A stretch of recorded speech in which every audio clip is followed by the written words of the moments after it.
Thank you very much, and good morning, everybody. Wonderful to have this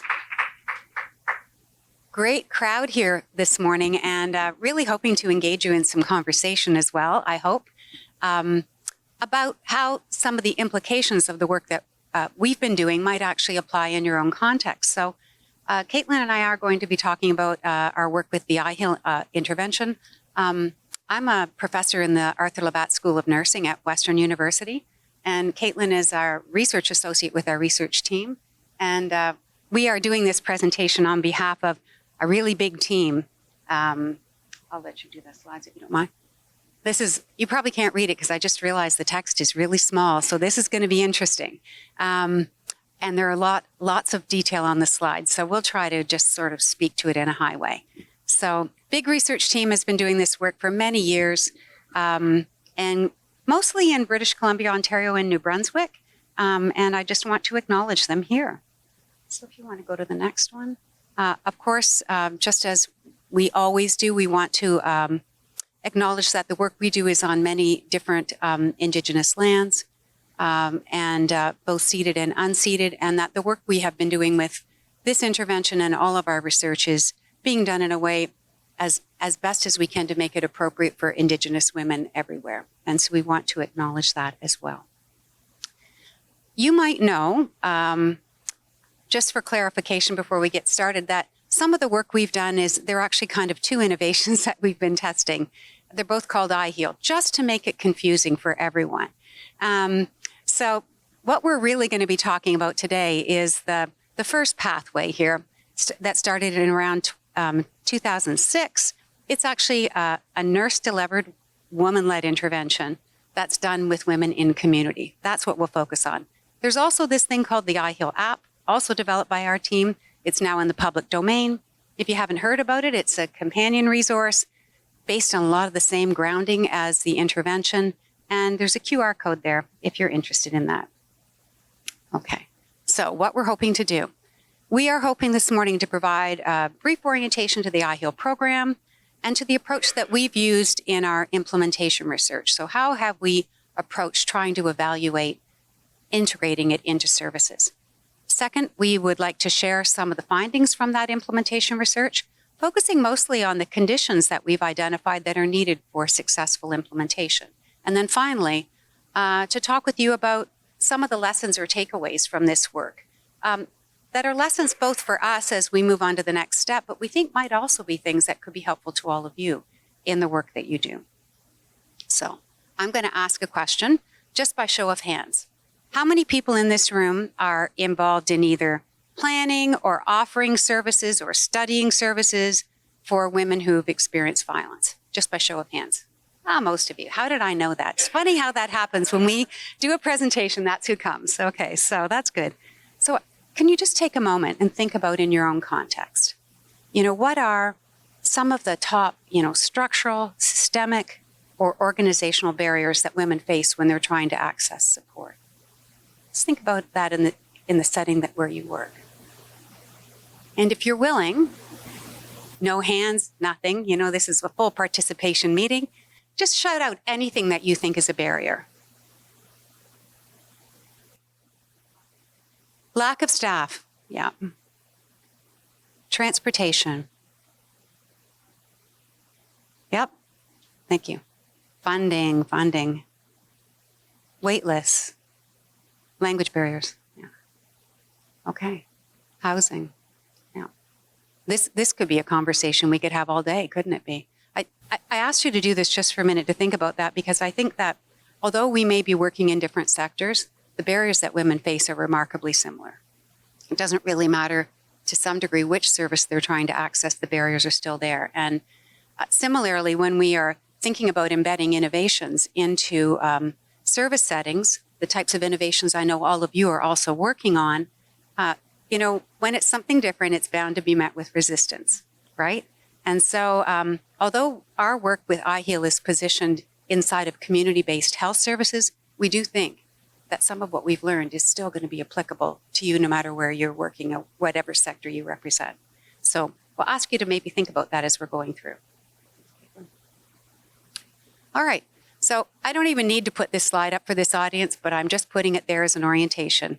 You know, we know that IPV in Canada is at epidemic levels, that it affects women of all different backgrounds, but that women who face systemic barriers, you know, are more likely to experience violence, and they face more, or they have fewer options to be able to deal with the violence. And so we focus very much on the broad impacts and understand that the impacts are long lasting, right? Safety, but beyond safety, thinking about impacts on women's health and well-being, their finances, their relationships, and a whole host of other things too. So we're all here because I think we're interested in preventing IPV and addressing the harms that's caused, that it causes on many different levels. And I will say that because most of our team, most of us are actually registered nurses. Most of us teach in nursing programs. We're professors. And we've been studying and have been interested in the health consequences of IPV for a very long time. And studying this for probably more than 20 years. We finally have a big body of research that tells us a lot about the impacts on women's health. And these are a few of the things, high level, that we know. You know, the impacts on physical health. A lot of it is injury has an impact, but also the impacts of violence and trauma on women's risk of chronic diseases. And I think this is an area where the research is a little bit newer. So all kinds of things like, you know, early hypertension or chronic pain, increased risk of obesity or overweight, type 2 diabetes, arthritis, all kinds of things. The list goes on and on and on. And mental health we've paid attention to for a long time, and you'll see some examples here. And potentially harmful behaviors that are really usually the result of trying to deal with the chronic stress and toxic stress of living through violence. So we are coming in from a perspective of wanting to make sure that there's a way of also concurrently addressing the health consequences of violence alongside safety and other concerns. And of course, we're never going to be thinking about the health consequences of violence without also thinking about the traumatic impacts of structural violence. And again, that we can't do this without considering how racism, stigma, discrimination, and all of the other structural factors you just mentioned are also part of this equation. So the big issue for us, of course, is that we know women who've experienced IPV are in the healthcare system in quite large numbers, higher than in the general population, considerably higher. One of our studies showed that rates were 292 times higher for some services than women who hadn't experienced violence. However, their experiences in healthcare are often invisible. And when women do disclose violence, the reaction is unpredictable. Sometimes it's helpful and supportive. A lot of the times it's judgmental, dismissive, and not very helpful. And so we think the healthcare system should be a place where there's better support for women. And part of our agenda has been to try to figure out what we could do about that, so that this can be a piece of the response, along with all of the other fine services that exist. So we're looking to a sort of what I'd call a radical reimagination of what the healthcare response to women might be to be more supportive and appropriate. This is where iHEAL comes in. So we actually developed this as a challenge to usual care. It's something that is needed. We need to be doing things differently. And I put this up as an example of how we think about the differences between usual care and iHEAL. Usual care, for the most part, is more oriented to crises, kind of a narrow focus, at least in the healthcare system, on illness, focusing on individuals, deficits, problems, standardizing everything, and efficiency. Let's find the fastest, most cost-effective way to do things. And iHEAL is taking a different approach. You know, we're looking at long-term recovery, not necessarily episodic, health and well-being, being led by the women, with the providers getting in step with what the woman wants, taking a structural orientation. So yes, individuals are there, but how are they nested in systems? Strengths and capacities, tailoring, and rather than what's most efficient, we want to know whether it works or not. You know, is it effective? So this is the approach that we use. Oops. All right. So you're wondering, so what is this thing anyway? So the short answer to that is iHEAL is a woman-led health promotion intervention that is delivered by specially trained registered nurses who work with women over about a 6 to 7 month period in 10 to 18 sessions, depending upon what the woman wants. And basically anywhere the woman wants that's safe. So the nurses go to the women. It focuses on helping women build their capacity to address a broad range of issues that are affecting their life and that affect their health and well-being, all tailored to what the woman wants and to the context where she's living and to the community where she exists too. It was designed to complement, extend existing services, not as a standalone. Always thinking about this idea of wraparound. And we do specialized education with the nurses who are working in a team with a supervisor, and then they also have access to resources that have been developed for the program. So this is kind of the easiest way of, sorry.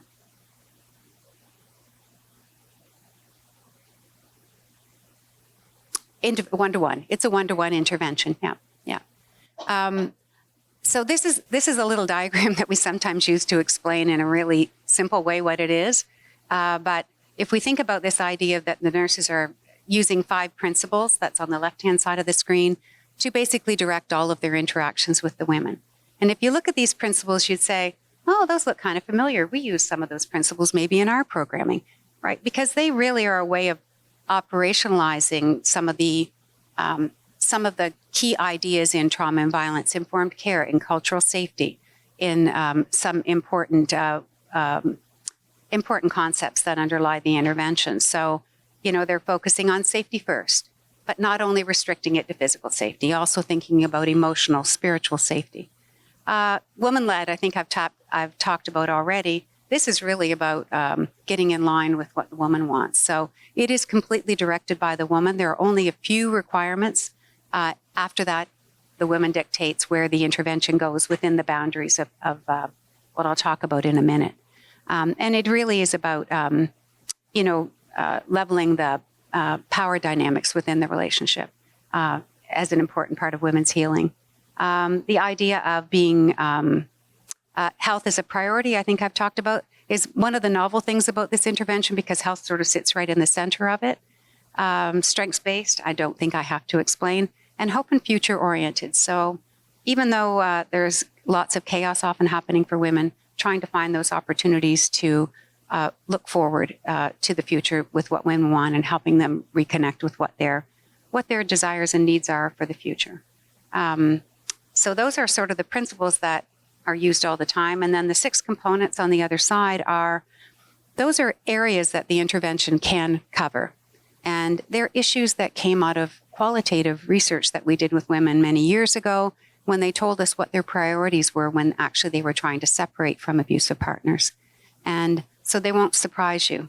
There are things like managing basic needs, managing the distressing symptoms that they experience, creating a different type of family context, renewing self, which is one that doesn't get enough attention in my opinion, which is really about them having some time and space for their own personal needs and desires and dreams.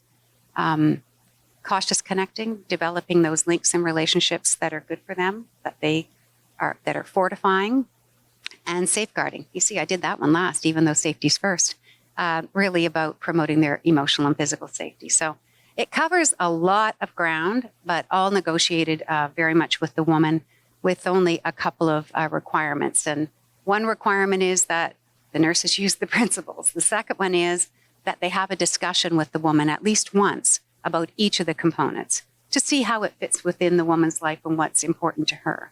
And then within these, the support that's provided is negotiated depending upon the woman's needs. All right. Let's go to the next one. I'm going to give you just one little example of something that is a requirement because there's a focus on health and well-being. One of the things that the nurses do is always have a conversation with the women about what their health is like. What kinds of symptoms do they experience in their life, and help the women connect their experiences of violence to those health concerns, which for a lot of women, they actually haven't made that connection.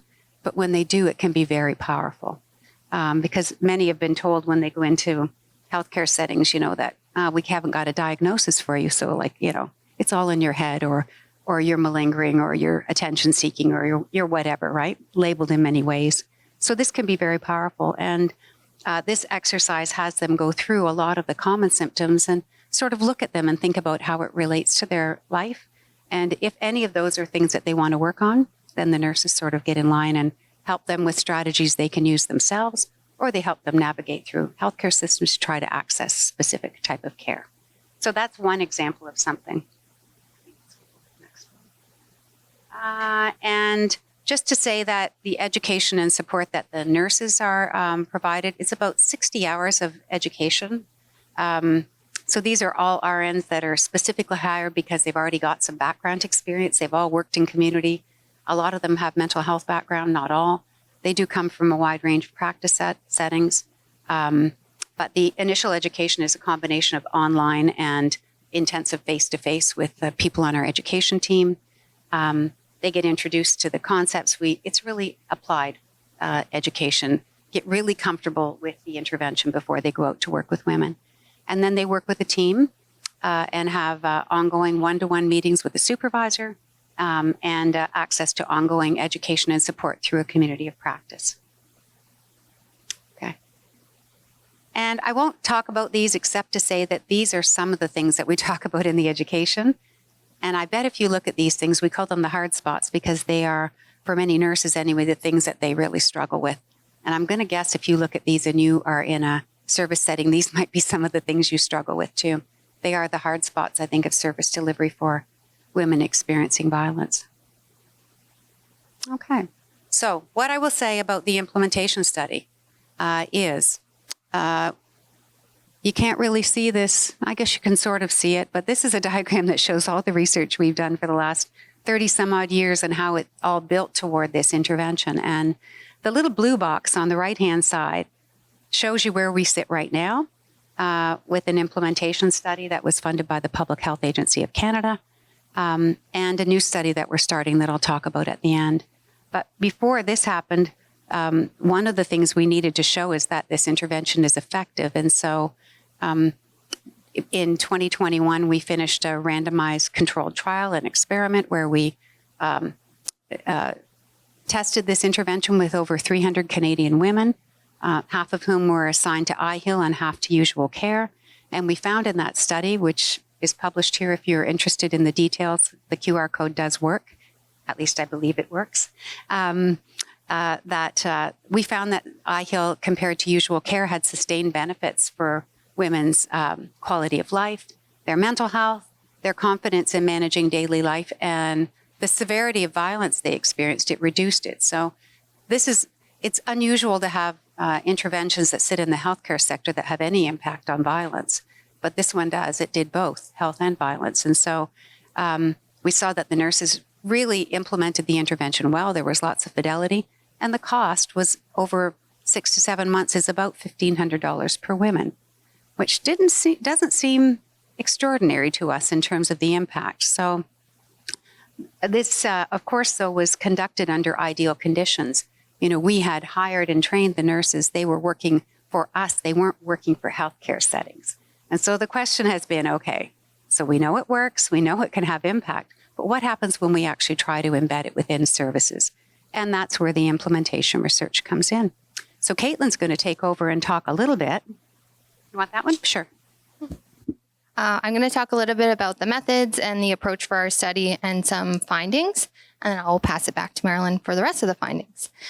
So our project is based on implementation science, and one of the key understandings in this perspective is about what it takes for interventions or programs to be implemented in real-world settings, especially when we consider that organizations are complex adaptive systems that have their own features like norms, work culture, processes, things like that. So successful innovations are ones that achieve socially significant outcomes, and they have to have all of the following characteristics. So the innovation has to be effective. As Marilyn just talked about, we have evidence that iHEAL is an effective innovation. They have to have the ability to be implemented with fidelity. So this means offering the key aspects of the program or intervention. This is something that we've started to demonstrate in clinical settings or in research settings that we're looking at now as well. And it has to be in an enabling context. So the resources, the leadership, the competency, other conditions that support and sustain the innovation over time. Again, something that we're looking at now. So with this in mind, you might be able to see our 3 questions that are on the slide that are about offering iHEAL with fidelity while maintaining benefits for women, the systems and resources needed to support delivery, scale up and sustainability, and the benefits to organizations and communities. I'm going to give this to you. Okay. So within the implementation science perspective, our work is guided by active implementation frameworks, or AIFs for short. AIFs is an established approach that is particularly useful in guiding and understanding the implementation and evaluation of complex, tailored health and social service innovations like iHEAL. Some key considerations that you can see are how to engage implementation teams for the intervention, how to tailor programs to context while maintaining fidelity, and specific drivers that fall into categories of competency, organizational or leadership drivers. These are things that support or possibly present tensions or barriers to the implementation of the intervention. Yes? We are going to show you in 1 minute. Thank you. Okay, so on the next slide, this is methods. If you are so inclined, we have a study protocol that was recently published in PLOS ONE that has a lot of detail about what our methods were for this study. I'm going to focus on this diagram on the left. Yeah. So we've been working through the phases in this figure over the project. We started with some initial formal planning with organizations, spending the bulk of the time on the second phase, which is very tiny, but it's about formal planning, implementation, and evaluation, with the goal of developing guidance materials for future iterations of iHEAL. So part of this implementation phase is applying those AIF concepts to inform the process and understanding what is happening as the program rolls out. Those things like drivers, fidelity, all those things I just said. So our partners, we partnered with 3 organizations in 3 provinces in Canada. Each of these organizations had a commitment to equity and a desire to improve services for women who have experienced violence. All of them were in urban settings. However, they varied in size, complexity, how long they'd been established, the governance and leadership structure, their mandates, the population served, things like that.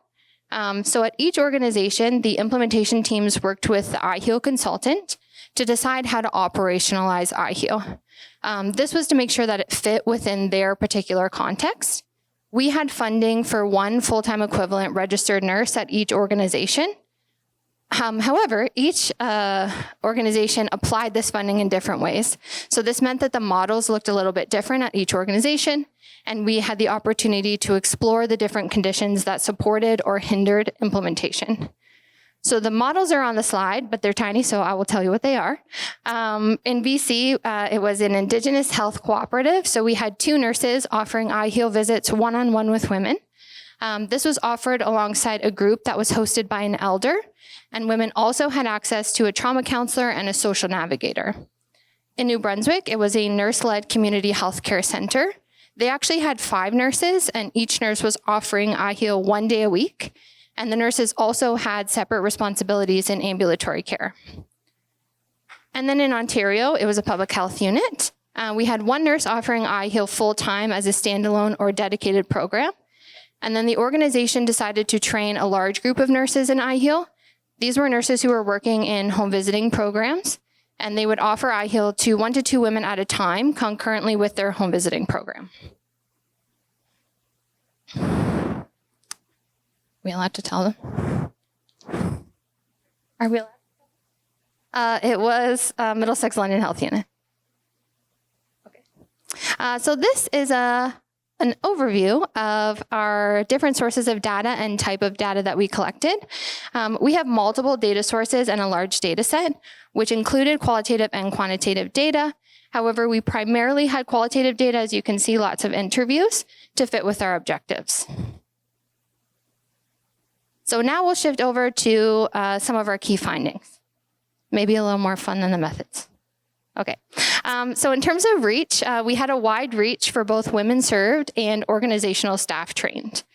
We had the organizations delivered iHEAL to over 149 women across all 3 sites. This was 88 women in Ontario, 61 of which were in the standalone program, and 27 were in the home visiting programs, 24 women in BC, and 37 women in New Brunswick. While we did not systematically collect demographic data, we know that we had a diverse group of women participating in iHEAL. So across the sites, we had women identify a large age range from 20s to 80s. Many women identified as Indigenous or parenting young children. Many women identified that they found it difficult to live on their income, and most were not living with the partner at the end of the program. We do know that about a third of the women separated from their partner during the program. And we also had a few women identify as newcomers or living in a rural area. Sorry. Across all organizations, we trained 25 nurses in the iHEAL education, and we had 7 managers and supervisors who received orientation to iHEAL and resources for mentoring and support. So our big finding, iHEAL can be implemented with fidelity in real-world settings when structures and supports are in place to sustain it. Using our AIF framework allowed us to feed back some of the information that we received to the organization so that they could change or adjust their approach. So for example, in New Brunswick, we found early on that women were more likely to end the program early, which was potentially due to some lack of flexibility in the nurse schedules when they were offering iHEAL just 1 day a week. So this led to the model being changed partway through the implementation to 1 nurse delivering the program 4 days a week and the other 4 nurses supporting in various ways. So they were able to change their model to be more flexible for the women. Okay, fidelity indicators, whoever asked that, we are here now. So here we see some examples of indicators of fidelity from the most recent year when the program was in full implementation in all sites. These are things like the nurses completing a danger assessment when it was appropriate, or providing a valid reason for not completing one, which occurred in all cases with women, or the provision of system navigation, which occurred in the majority of cases with women. All of these demonstrate fidelity to the program components and principles. At the same time, we have post-program data from women, where we asked them to respond to a number of statements about their interactions with the nurses, and we had a largely positive response. So this was a 4.5 or a 5 out of 5 to the statements on the slide. They're so tiny on the right. That's okay. So things like the nurse paid attention to what was important to me, they offered help that fit with my needs and concerns, or they focused on improving my health and well-being, all had a strong response. Again, these are indicators that the components of iHEAL are being delivered as intended, and the principles are being followed. In terms of the women's experiences, all women who enrolled in iHEAL were coming to the program living with the effects of violence or trauma, including concerns for their health or safety, feelings of isolation, experiencing barriers to accessing supports, and they were unsure of what to expect in iHEAL. I saw your hand. Yeah?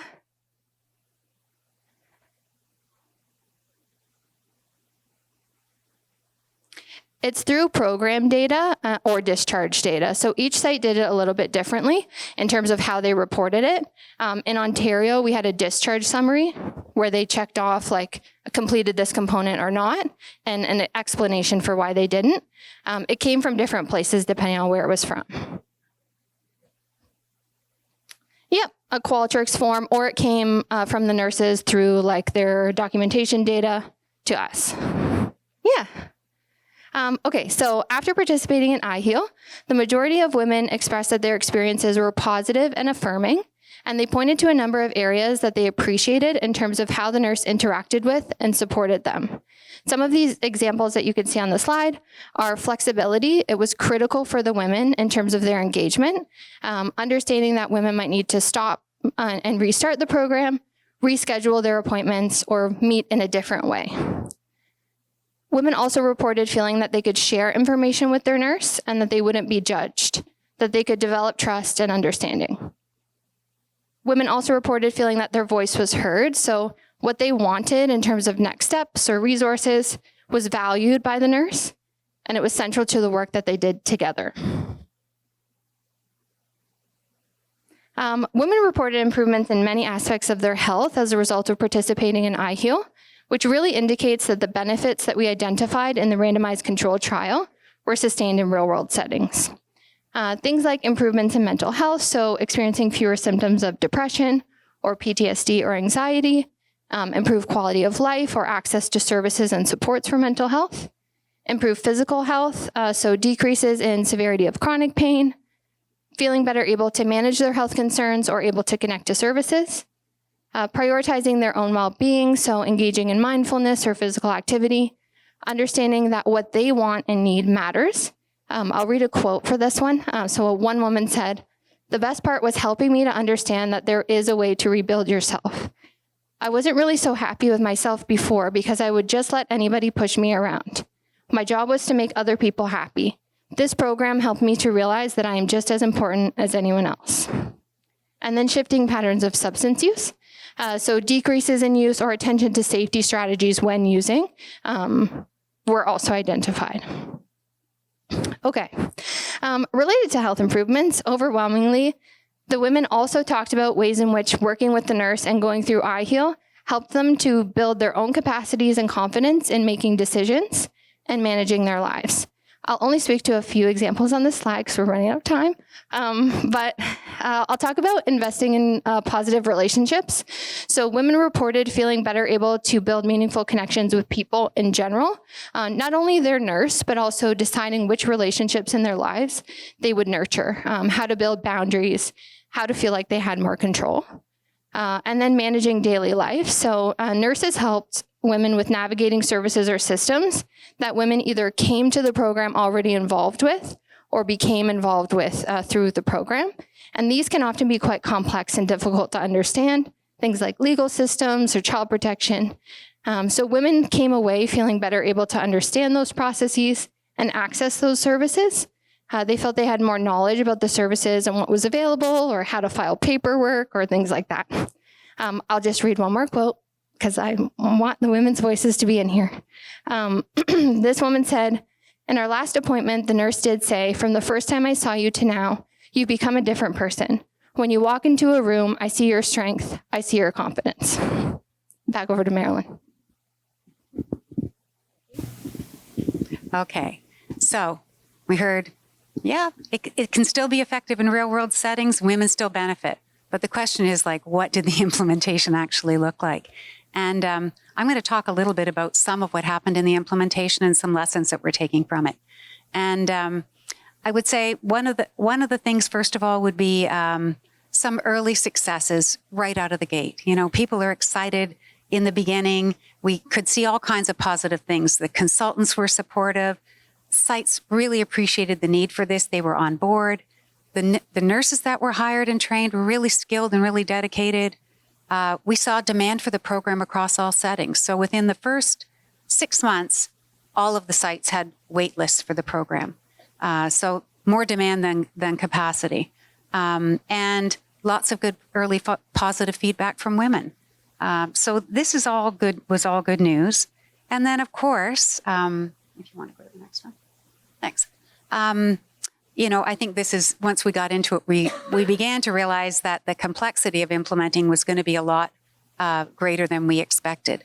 Because this is when many of the projects I think that you'll hear about in the next couple of days were happening in the early days, sort of toward the end of COVID. And the organizations we were working with were really still reeling with the effects in many different ways, both in terms of chaos that was happening, difficulty hiring staff, staff really responding to what they had been through in terms of their own mental health. We had an organization that went through organizational restructuring, and all of the nurses who'd been trained got either let go or moved to another department, and we had to start over. So interesting things that happen in organizations, right? And then I think tensions began to surface between iHEAL and usual practice, things that we didn't see right away. So, you know, iHEAL has a different way of approaching things like mental health crises or substance use or mandatory reporting of children's exposure to IPV, you know, always in favor of supporting the woman and the family, not just a rote kind of report. And policies in organizations weren't always aligned with those things, but we hadn't had all of those deep discussions up front which now we know we should have done. I think there were organizational priorities changed too.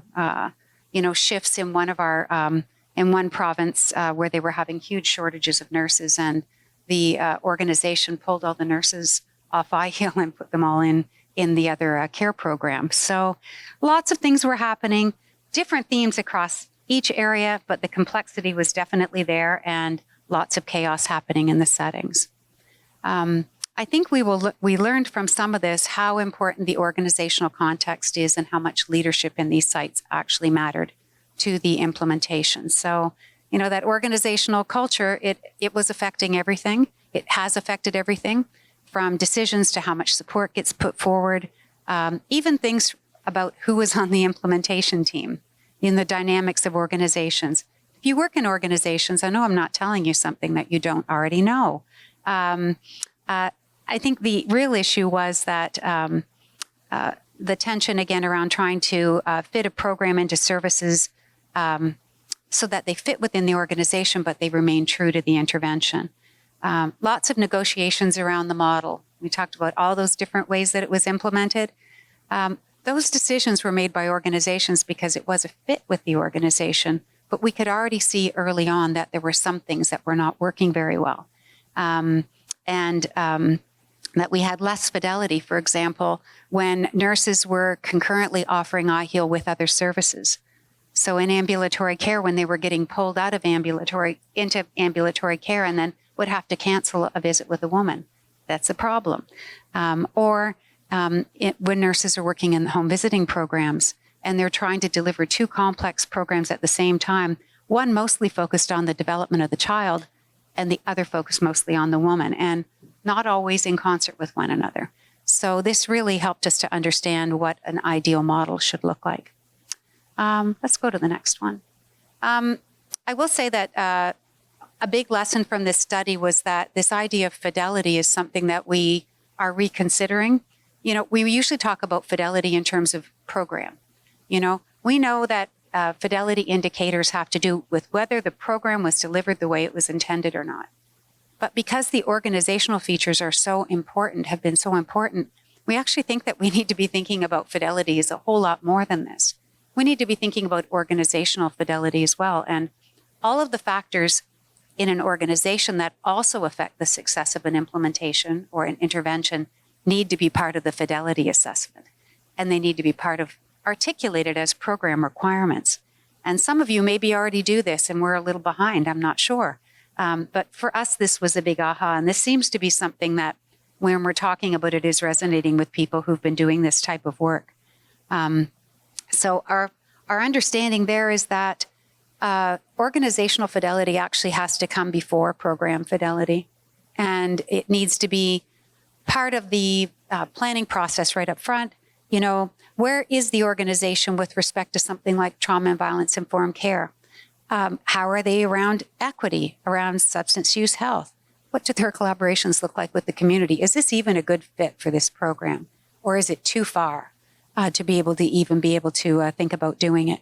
And do they have the resources they need? So in some organizations really positive and want to participate, but they're struggling so much in terms of their own resources that being able to provide, for example, a supervisor for the nurses was really difficult. Assumptions about who the program's for, how they might tailor, and even the fit with the mandate. Is it likely to be something that could be sustained? So broadening fidelity.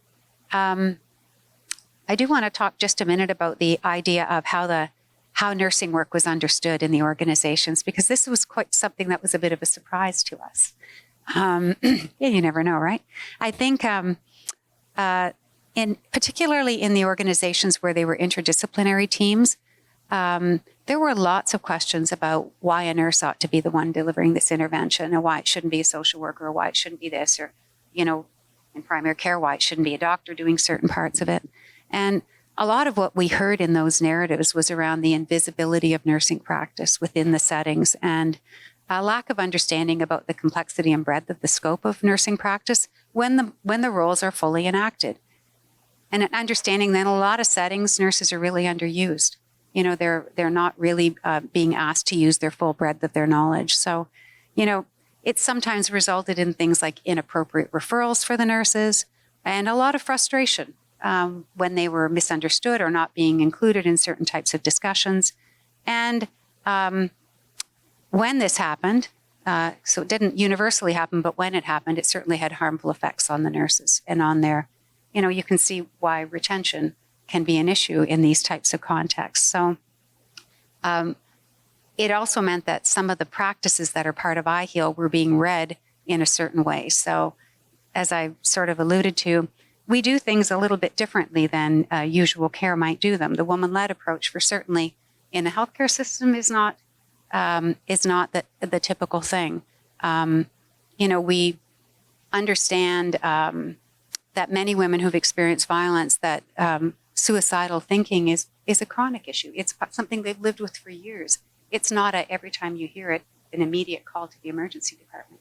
But sometimes that's what settings we're dealing with. So it is an interesting thing to be able to just think about this issue of how a nurse is positioned. And what we know from this is we have to have practice settings that can appreciate and support the full scope of practice, because that's what the intervention requires.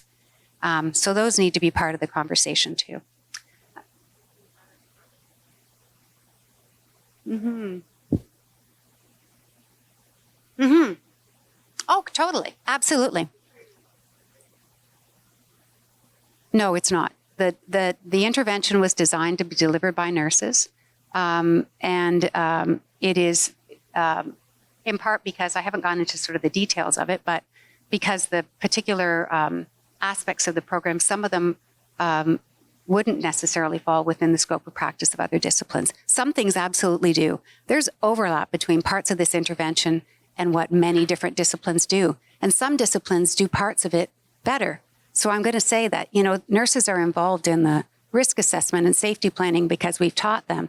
But when situations are really high risk, they're still connecting with the violence services in their community, because those are the people who have the in-depth knowledge. So it is kind of this understanding of the broad scope as a place to begin, and of the nurses having the expertise in all of those areas. But they're not the only people connecting with the women when a situation dictates needing to be able to connect with people who really have more in-depth expertise for something else. Yeah.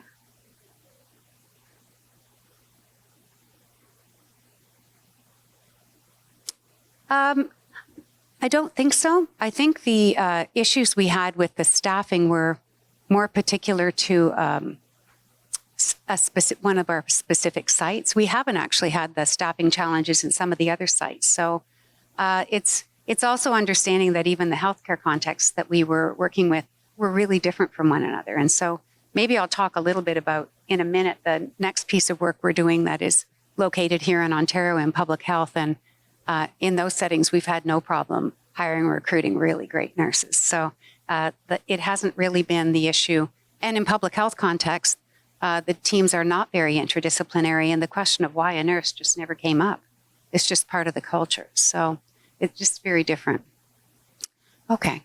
The last thing I do want to talk about is this idea of promoting the well-being of nurses. And this might be something, it could say the well-being of staff is what it should say. For us, it was about nurses, but I think this is an issue that we encountered that I think resonates with almost anybody who's working in service settings. And, we had sites where there were all of the positive dimensions of supports in an organization were pretty much in place, and other sites where they were really struggling, the whole gamut. This is how we came up with the understanding of the conditions that are needed. But even across those sites, often there were impacts of the work on the well-being of nurses. And some of this is because, the work is understood as both transformational potentially, but also risky. The intensity of the work was a full-time in some places every day. Some of you live this, you know what I'm talking about. And it was also about organizational supports that maybe were or were not in place. And so part of the way we have been thinking about this idea, or what we've come out of this, is understanding that we're sort of advocating for systems to be put in place that that routinely make sure there are supports. Like debriefing is not actually done in healthcare contexts. It's crazy outside of mental health. It's not a routine practice. And that is such an easy thing to do. Regular one-to-one supervision, team support, all of those things are part of iHEAL, but they were sometimes a struggle to implement. I think our findings show that they are needed. And beyond that, part of what we're trying to rectify is the idea of moving away from concerns about the distress that staff feel as being, vicarious trauma or, not being able to manage the workload or all these things that individualize the impacts on staff, and instead think about the structural distress that they experience by encountering systems that are not working in their favor and in the favor of the women that they serve. And that does change the way you think about the implications for promoting the well-being of staff. So I am going to flip over this and actually just say that we've taken all of these ideas, and the idea was in this first implementation study to learn as much as we could about the conditions that were needed, to take all of that and to do a better job with the next group of organizations that we worked with in developing guidance. And so these are some of the things that we've developed that we're now using in a new project that just started. We have updated program requirements that are very clear with the rationale and that programs are using upfront before they hire anybody to actually look at the fit with the organization and to do their own planning to operationalize all of the requirements of the program. And that includes all those conditions, primarily the conditions first that need to be put in place to clarify relationships between the team that has been developing and running the iHEAL program and each organization, to refine, the roles for the supervisor and consultant, other things like this.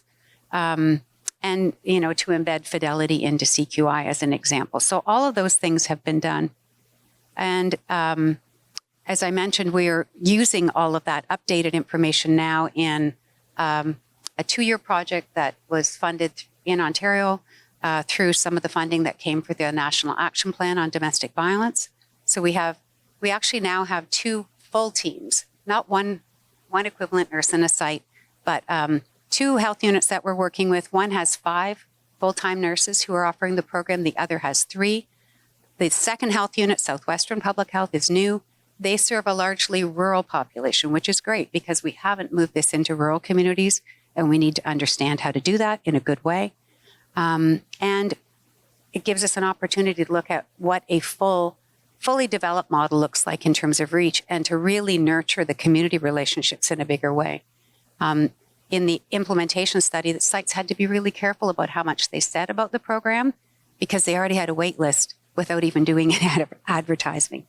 Just 1 or 2 connections with the violence services really is where many of the women came from and self-referred. So that was an issue. So this is a much fuller implementation. I will say maybe Caitlin can hand out just on the topic that I wanted to give an example of some new materials we're using, but shifting this focus on staff well-being to be, the advice about more than just going to take a bubble bath, right? That's, the advice that sometimes people get, or, what do you need more than self-care, right? And adequate staffing, clinical supervision, all the things we were talking about. And in some of the work that we have done in a related project called Equip Healthcare, some of you may know about equiphealthcare.ca. This is some of the materials there are about, how organizations can pay attention to trauma and equity and other concerns. And we use a couple of these tools from Equip now in the most recent training that we did with the new organizations, and it went over really well. And so this is about, one tool is asking staff to rate your organization on strategies that should be in place to support your well-being. And supervisors also, and we work with the supervisors to see how these things can be put in place. And the second one is a little handout or a fact sheet that we use that is really about reframing this distress experience by staff away from vicarious trauma, as I talked about, more to the harms of structural distress. So it isn't that sometimes people aren't responding to the stories they hear, but by and large, that isn't what we hear. Nurses have heard lots of distressing stories in their careers. More what they're responding to is structural distress. And so how do we address or adopt a structural lens to try to focus away from the weakness of the provider and to hold systems to account? So that's really where that's going. And I think what we will do is just ask if anybody has other questions at this point in time, or any comments or reflections you might have on how this fits or doesn't fit with anything you do. And I see a hand back there. Yay. Yeah. Yeah.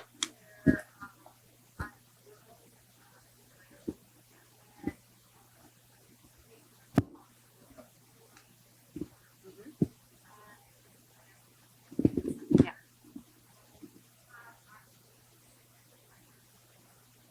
Nice.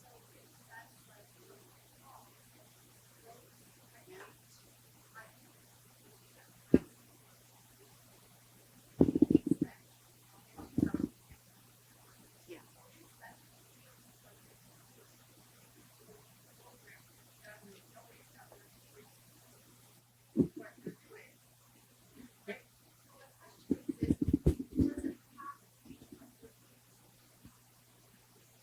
No, it doesn't. It doesn't. And so, yeah, for sure. Let's have a conversation. First of all, thank you for the work you do. And second of all, no, it doesn't have to be. So the idea has always been that it would be embedded in community-based services, though not in hospital, someplace that's accessible to women. And, truthfully, in different provinces, in different regions, it can sit in different places.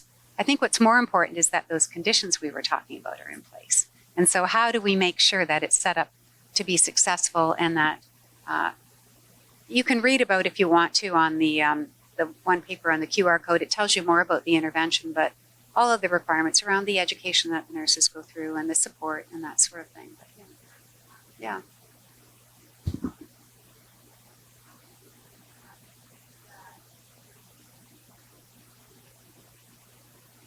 Yeah.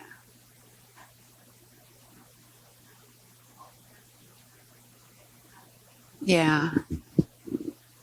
Yeah. Yeah. It's awful, right? And to know that I think even when we're training the nurses, we talk with them a lot about this up front so that they know. And we use narratives from other nurses who've talked about what that's been like, and talk a lot about structural humility, about being in it together and doing the best job you can, but that you won't be able to. And nor does anybody expect you to be able to change everything. That's not the expectation, right? So I think can be quite powerful. Yeah. Thank you so much. Are there other comments or questions? Yes. Mm-hmm.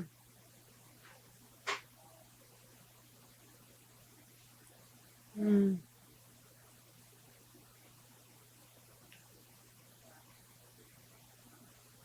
Yeah. Mm-hmm. Mm-hmm.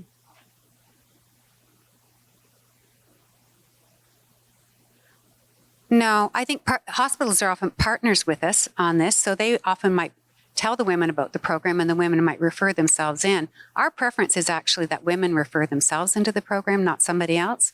But also, I would say that actually a lot of where violence is seen in the healthcare system is in primary care. It's just not always identified as such, right? And so we do have partners in primary care as well, who, when they know women are experiencing violence, some great referrals have come from primary care, but it's always up to the woman to decide whether she wants to learn about the program and potentially enroll. She enrolls herself. Other people don't necessarily enroll her. So, and also the SANE nurses, absolutely referrals have come from SANE nurses, from shelters, from women seeing the information out in community, from faith groups. It's sort of a very broad approach to thinking about how do you promote the program out in community. Yeah, I think it's yeah. So no, the intention is not hospital-based. It's partly because what women have told us about the intimidation factor there too. They feel more comfortable out in community. Yeah. Yes, so, I'm sorry. We are, but we can talk.